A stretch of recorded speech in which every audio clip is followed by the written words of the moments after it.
रामायण के इस भाग में इस कहानी का वर्णन है कि राजा प्रताप भानु को कपटी ऋषि पर विश्वास हो जाता है और कपटी ऋषि राजा का सर्वनाश करने के लिए उनकी रसोई में मांस इत्यादि डाल देते हैं। और वही रसोई राजा प्रताप भानु बहुत सारे ऋषियों को परोसने जाने वाले ही होते हैं कि एक भविष्यवाणी होती है और वह भविष्यवाणी सारे ऋषियों को सचेत कर देती है और इस प्रकार सारे ऋषियों का श्राप राजा को लग जाता है। भविष्यवाणी सब सच्चाई बता देती है कि इसमें राजा का कोई दोष नहीं, लेकिन फिर भी ब्राह्मणों का दिया वचन वापस कहाँ होता है। तो आइए इस प्रसंग को सुनते हैं। आप बिरचु पुरोहित रूपा, परे उजाइत ही सेज अनुपा, जागे नृपन भय बिहाना,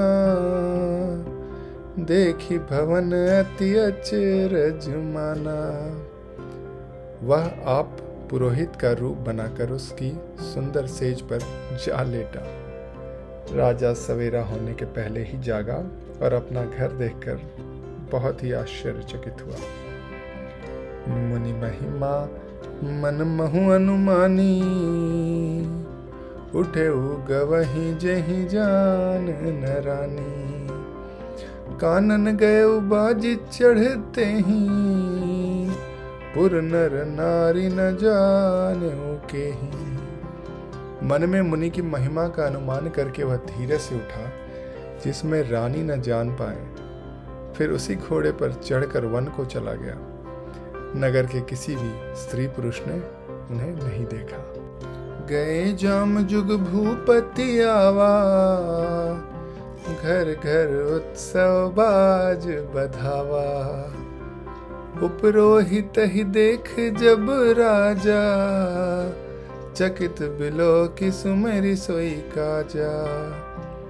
दोपहर बीत जाने पर राजा आए। घर घर उत्सव होने लगे और बाधवा बजने लगा।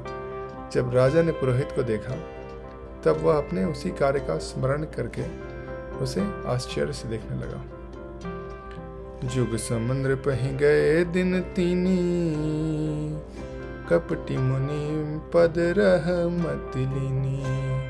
समय जानी उपरोहित आवा, नृपहि मते सब कहीं समझावा।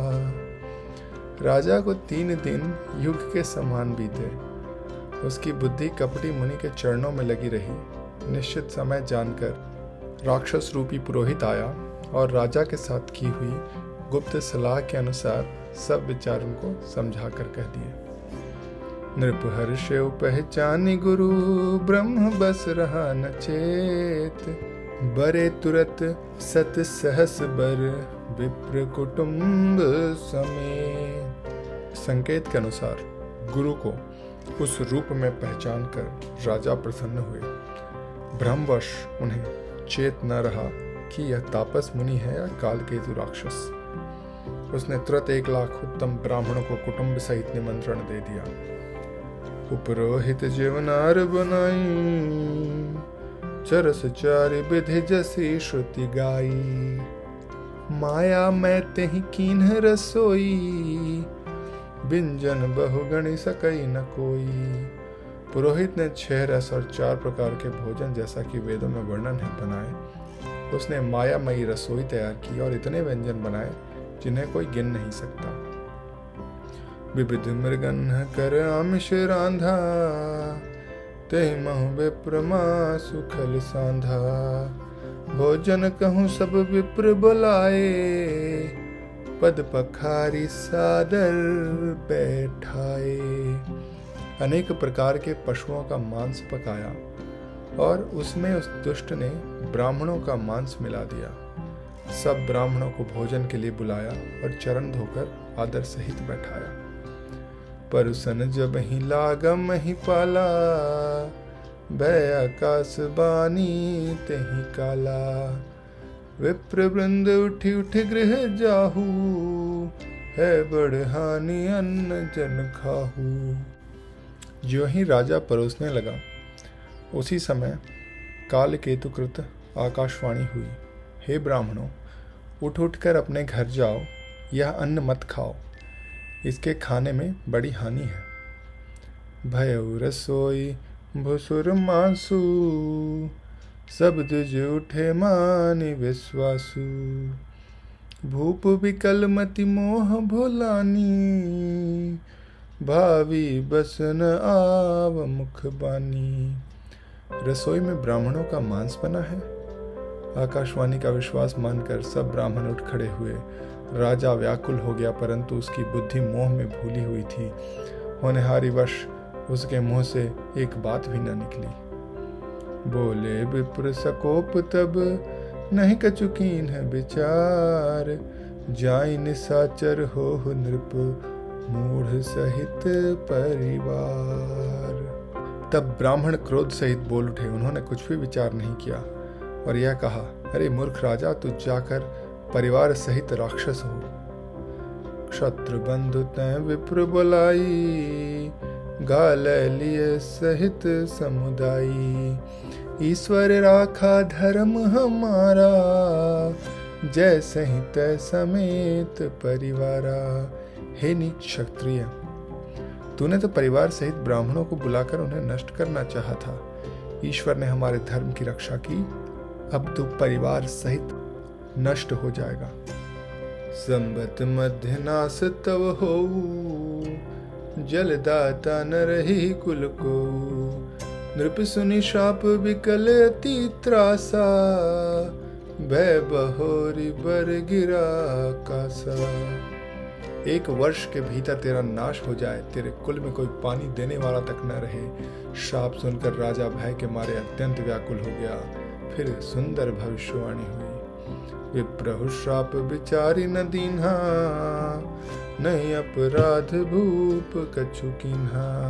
चकित विप्र सब सुनि नभवानी, भूप गयउ जहाँ भोजन खानी। हे ब्राह्मणों, तुमने विचार कर श्राप नहीं दिया, राजा ने कुछ भी अपराध नहीं किया। आकाशवाणी सुनकर सब ब्राह्मण चकित हो गए। तब राजा वहां गया जहां भोजन बना था। तहन सन नहीं विप्र सुआरा, फिर उराऊ मन सोच अपारा।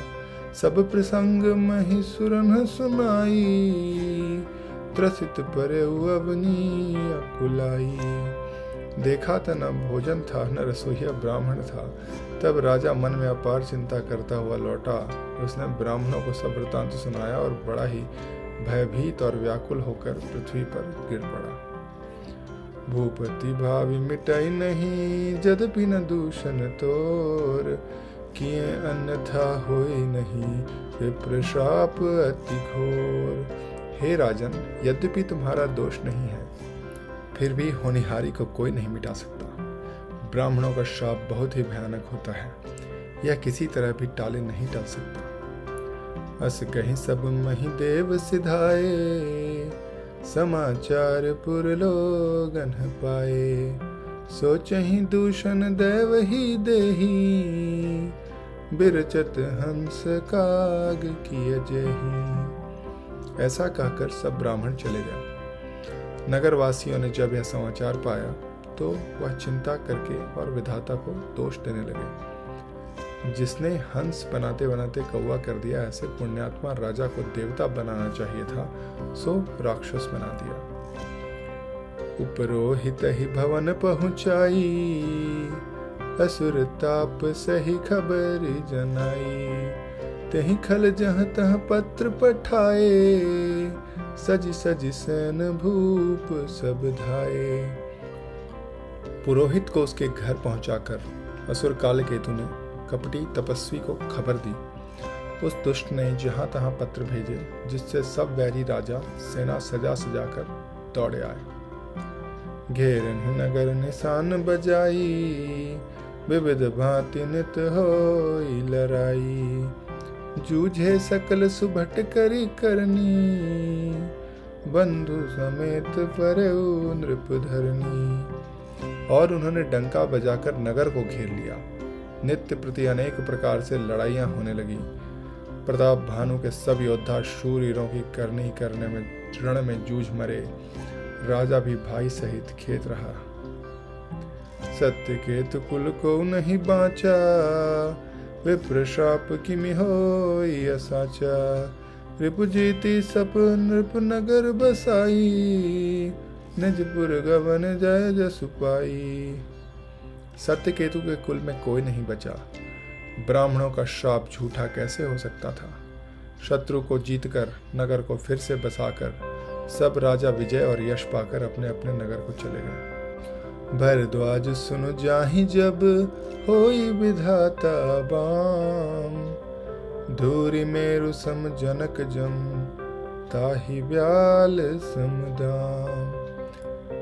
याज्ञवल्क्य जी कहते हैं कि हे भारद्वाज सुनो, विधाता जब जिसके विपरीत होते हैं तब उसके लिए धूल सुमेरु पर्वत के समान भारी और कुचक डालने वाली, पिता यम के समान काल रूप और रस्सी सांप के समान अर्थात काट खाने वाली हो जाती है।